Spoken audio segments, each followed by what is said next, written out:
Good morning and welcome to this Wednesday, November the 11th version of Sunrise to Sunset with Pastor Gene. And the title of the lesson today from the second epistle of John is Let Love Continue. Before I get started today, it is also Veterans Day. And I want to take a moment just to acknowledge all of our veterans who are listening and all of those that we know.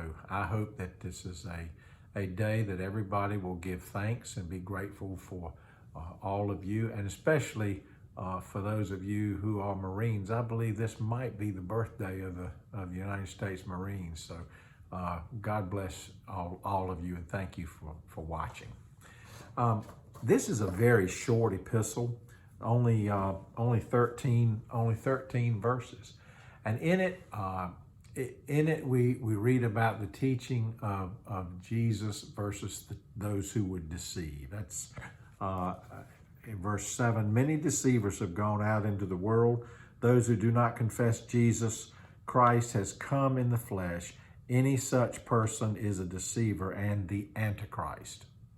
In the early church, there was a lot of question about the balance of the human and the divine nature.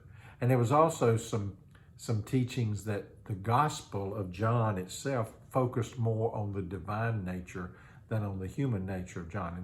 And by comparison of John to the synoptics, that maybe you could make that case. But here in the epistles, it's very clear that what's trying to be done is that there's a balance, that the human nature, Jesus actually came in human form and was found among us and gave his life for us all on the cross. The truth was always being questioned by those who would want to deceive and lead people away from the faith. It began, this little short 13 verse epistle begins with the elder to the elect lady and her children. Now the elder, of course, would be one who was mature in the faith, one who had lived it for a while. The elect lady is not necessarily a woman, but is often a reference to the church in the New Testament. The bride of Christ, Christ being the bridegroom, and we'll get into that a little bit when we talk about Ephesians. But the church was sometimes viewed as the bride of Christ. So the elect lady would be the church. And the children, of course, would be the members of the church.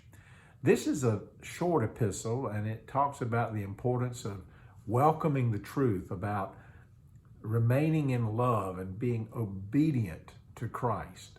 And it's also a very important passage to John Wesley, who in verse 8, we read these words, "Be on guard so that you do not lose what we've already worked for, but may receive a full reward." Wesley taught that use it or lose it. So if we've got something to give to the Lord, we need to give it. We don't need to hold it back. And we do that because we love the Lord. And we love the Lord from sunrise to sunset.